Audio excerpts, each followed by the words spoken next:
Kemanakah aku dapat pergi, menjauhi rohmu yang suci, kau sahabat, dan kau dekat.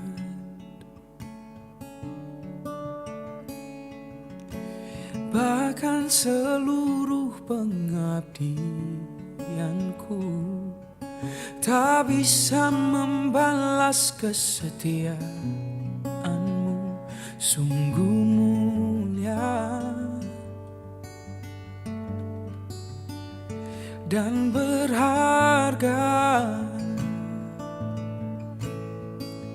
sungguh besar pengorbananmu bagiku, terlalu dalam untuk dimengerti,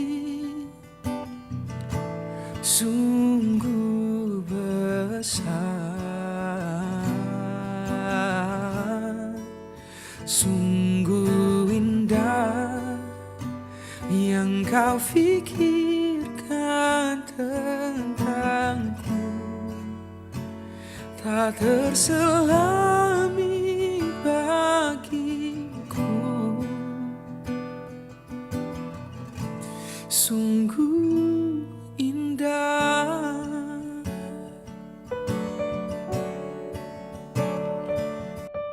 Lagu yang memberikan kekuatan kepada kita saat hari ini, bagi kita yang mendengarkan firman Tuhan, kita yang lemah dikuatkan, kita yang sakit disembuhkan, kita yang lemah pada saat hari ini. Dia memberikan buka jalan setiap masalah dan persoalan kita. Haleluya. Mari kita siapkan hati kita untuk mendengarkan firman Tuhan.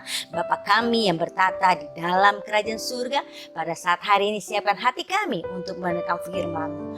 Di dalam nama Tuhan Yesus kami berdoa. Haleluya. Amin, amin, amin. Shalom saudara, kita masih tetap berada dalam ibadah rumah GBIJAT ya. Puji Tuhan, dengan tema yang saya berikan adalah pembawa damai dan harapan.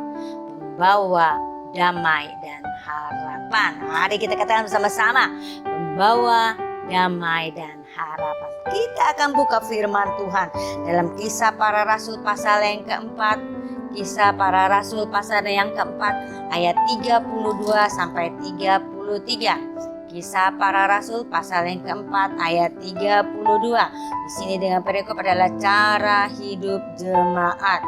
Adapun kumpulan orang yang telah percaya itu mereka sehati dan sejiwa. Dan tidak seorang pun yang berkata bahwa sesuatu dari kepunyaannya adalah miliknya sendiri, tetapi segala sesuatu adalah kepunyaan mereka bersama. Ayat 33. Dan dengan kuasa yang besar rasul-rasul memberi kesaksian tentang kebangkitan Tuhan Yesus, dan mereka semua hidup dalam kasih karunia yang melimpah-limpah. Demikianlah firman Tuhan. Haleluya. Amin. Oh saudara yang kekasih dalam Tuhan, dengan tema pada saat hari ini pembawa damai dan harapan, bagaimana kita mau menjadi pembawa damai dan harapan. Kita diingatkan oleh firman Tuhan ada satu kisah yang bernama Yusuf yang dikenal dengan nama Barnabas. Oleh para rasul adalah seorang yang memiliki kehidupan yang sangat berdampak, terutama bagi gereja mula-mula. Apa saja teladan dari kehidupan Barnabas yang dapat kita petik dan lakukan di dalam kehidupan kita agar dapat memuliakan Allah? Ada 3M yang saya ambil pada saat hari ini. Ada 3M bagian yang saya ambil pada saat hari ini, bagaimana pembawa damai dan harapan. Yang pertama, memiliki hati memberi. Memiliki hati memberi. Memiliki hati memberi. Bagian yang kedua, memiliki hati mengampuni. Memiliki hati mengampuni. Memiliki hati mengampuni. Bagian yang ketiga, memiliki hati yang memuridkan. Memiliki hati yang memuridkan. Memiliki hati yang memuridkan. Pada saat hari ini kita tahu bagian yang pertama yang saya ambil, bagaimana pembawa damai dan harapan.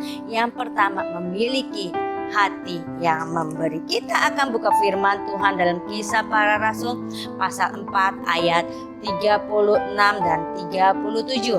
Kisah Para Rasul pasal yang keempat ayat 36.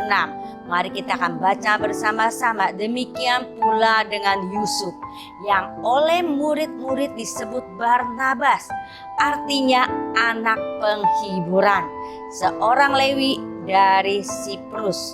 Ayat 37, ia menjual ladang miliknya, lalu membawa uangnya itu dan meletakkannya di depan kaki rasul-rasul.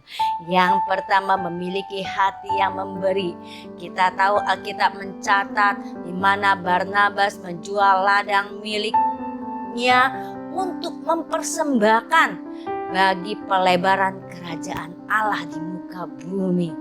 Firman Tuhan berkata bahwa lebih berbahagia memberi daripada menerima. Iya. Oleh sebab itu kita juga harus belajar, ya. Kita harus belajar, bagi kita yang sudah mengerti dan kita yang mendengarkan firman Tuhan pada saat hari ini, kita mau belajar memberi dan menabur. Karena Tuhan memberkati kita bukan hanya untuk dimiliki untuk pribadi semata, melainkan juga untuk menjadi berkat bagi orang lain. Itu adalah bagian yang pertama. Ya, kita mau memiliki hati yang memberi. Bagian yang kedua, bagaimana sih pembawa damai dan harapan, yaitu memiliki hati yang mengampuni, memiliki hati yang mengampuni. Mari coba kita buka firman Tuhan dalam Kisah Para Rasul pasal 9 ayat 26 dan 27. Kisah Para Rasul pasal 9 ayat 26 dan 27. Ayat 26 kita akan baca bersama-sama, dan 27. Ayat 26. Setibanya di Yerusalem, Saulus mencoba menggabungkan diri kepada murid-murid, tetapi semuanya takut kepadanya karena mereka tidak dapat percaya bahwa ia juga seorang murid. Ayat 27. Tetapi Barnabas menerima dia dan membawa kepada rasul-rasul dan menceritakan kepada mereka bagaimana Saulus melihat Tuhan di tengah jalan dan bahwa Tuhan berbicara dengan dia, dan bagaimana keberaniannya mengajar di Damsyik dalam nama Yesus. Satu pertobatan. Ya, di mana Allah mengambil, di mana Allah pada waktu itu mengutus Saulus menjadi muridnya. Tapi saudara, memiliki hati yang mengampuni.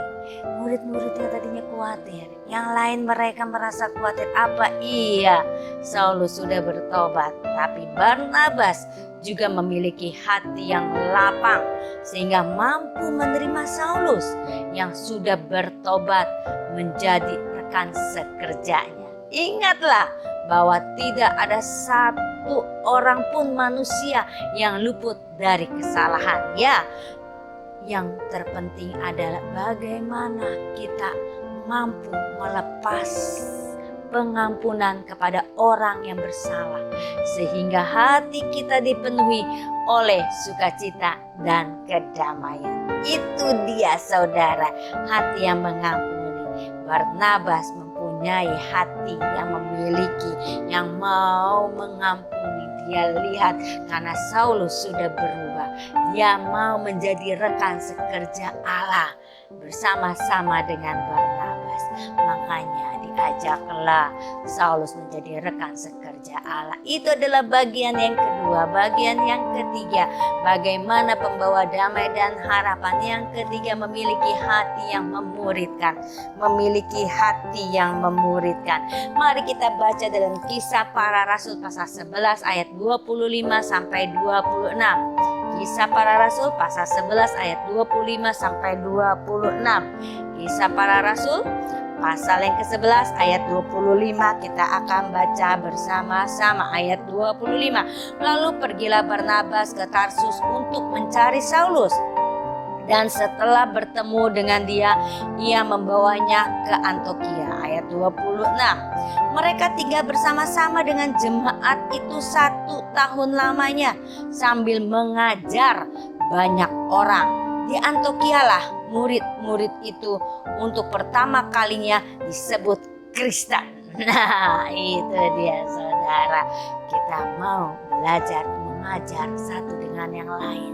Kita mau belajar menjadi saksi Tuhan seperti dengan visi gereja GBI JAT. Jadikanlah semua bangsa muridku, biarlah rohku menyala-nyala menjadi saksi Kristus. Itu dia, kita mau jadi saksinya Tuhan.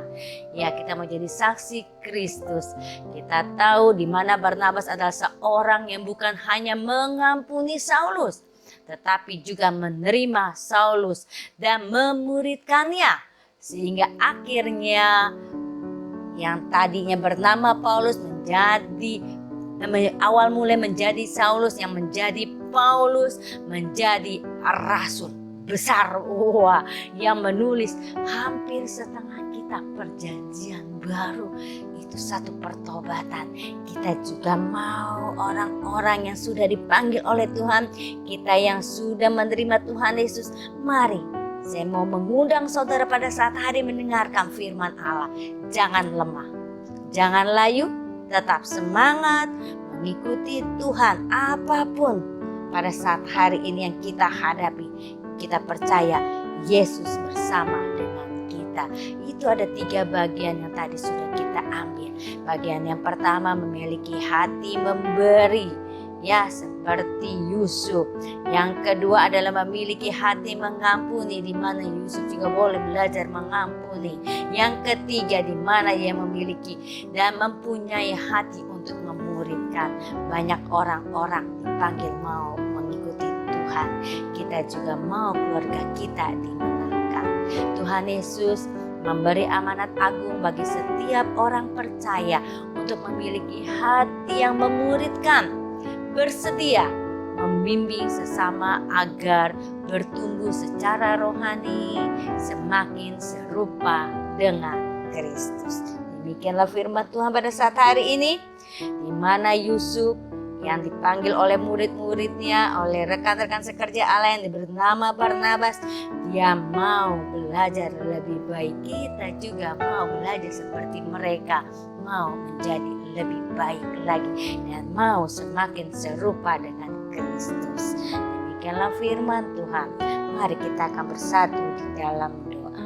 Bapa kami yang di surga, kami percaya hanya Engkau yang dapat mengubah dalam kehidupan kami dan perbarui hati kami. Bagi kami yang sakit, Tuhan sembuhkan. Bagi kami yang khawatir, Tuhan kuatkan. Bagi kami yang lemah, Tuhan bangkitkan iman kami. Kami percaya Roh Kudus jamah setiap hidup kami. Layakanlah keluarga kami. Berkatilah setiap pekerjaan kami. Berkati juga dalam studi kami. Terima kasih ya Tuhan. Kami serahkan kehidupan kami sepenuhnya ke dalam tangan. Terima kasih Bapa. Hanya di dalam nama Tuhan Yesus kami berdoa dan kami mengucap syukur. Haleluya. Haleluya. Amin. Amin. Tetap saudara jaga kesehatan ya. Biarlah tetap semangat saudara membaca firman Tuhan apa yang dikatakan oleh Bapak Gembala. Kita mau terus setia melayani Tuhan ya. Dengan apa? Dengan perkataan dan perbuatan kita memenangkan banyak jiwa. Itulah perintah Tuhan. Jadikanlah semua bangsa muridku. Haleluya. Amin. Tuhan Yesus memberkati. Biarlah Tuhan Yesus menjadi terang dalam kehidupan keluargamu. Haleluya. Amin. Amin. Amin.